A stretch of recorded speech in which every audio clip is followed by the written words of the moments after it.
Starting 2 weeks from today, your commute will look a lot different. There is a major freeway closure coming, and here to get us prepared is Rose Gerber with ODOT and Tyler Graff with TriMet. Good morning. Good morning. Okay, big closure coming. Tell us what's up.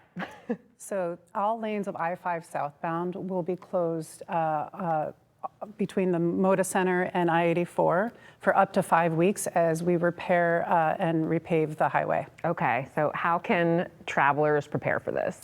People can prepare by planning ahead. We really want people to know about this closure and think about how they can consider adjusting their travel times, consider using other forms of transportation, including TriMet, C-Tran, carpooling, walking, biking. The more people who can do that, the better traffic will be for those who have to use the highway. Sure, like delivery drivers, freight traffic. Emergency responders. Yes, exactly. Okay, yeah, what about TriMet during this time? Well, TriMet will be a great alternative, especially the MAX system, for those who are trying to get around the congestion, especially the MAX yellow line, because it is that north-south route. It runs parallel to I-5 along interstate. We have 2 park and rides that are available on the yellow line as well. So if folks are coming in from Southwest Washington, they can just cross the river, park at one of those park and rides. There are more than 400 spots available to people, and then hop on a yellow line train. We want people to start planning their trips out in advance now, especially if they're not accustomed to or as accustomed to riding, if it's been a while. Planning out the trips right now will go a long way. There's more assurance in travel times when you'll reach your destination if you start planning your trip out now. And what about the blue and red lines? Because this really is going to bleed onto the other highways. So what about the blue and red lines?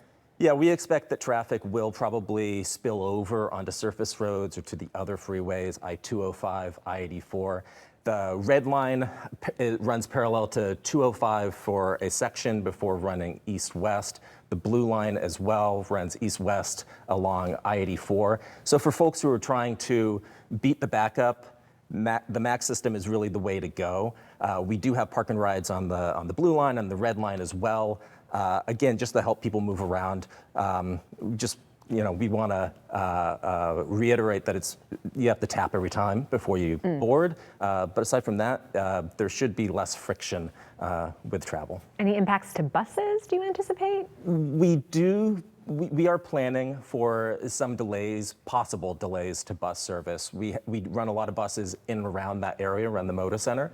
They have to share lanes with cars and trucks as well. So if there is added congestion, if people are using surface roads to try to get around the work that's taking place on I-5, that could affect some of our bus service. We are mitigating. We have plans in place to help people get around. If a bus is delayed, let's say heading south, we'll have buses staged that can then go north, so that because these delays can have a ripple effect throughout the system, we want to prevent that from happening. Will there be a detour in place? Yes, the primary detour for the closure is I-405.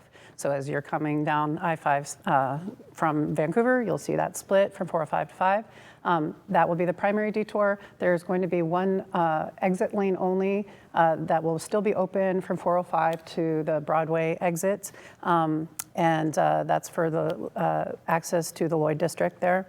And then those coming from the north who just want to get around Portland, they can take 205, and there will be signage well in advance up in Washington. We've been working with WashDOT to make sure that that sign's in advance.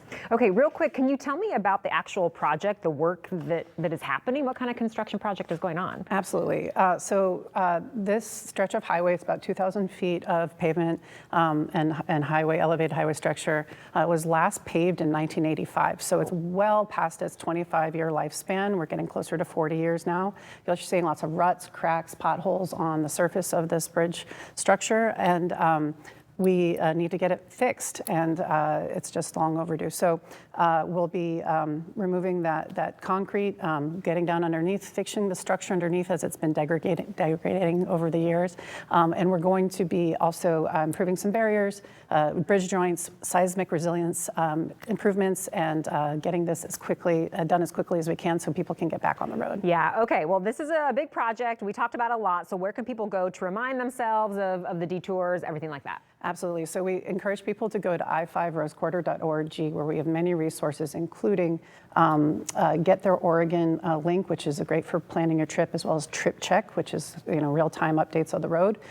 We also have toolkits for businesses there to help share the news to their employees and staff and vendors about the closure. Yeah. And for TriMet, we're encouraging people to go to trimet.org to start planning their trips in advance now. We have our trip planner feature. We also have service alerts, and we want to get that message out too, that if you are traveling during this time, if you're out and about, check service alerts throughout the day.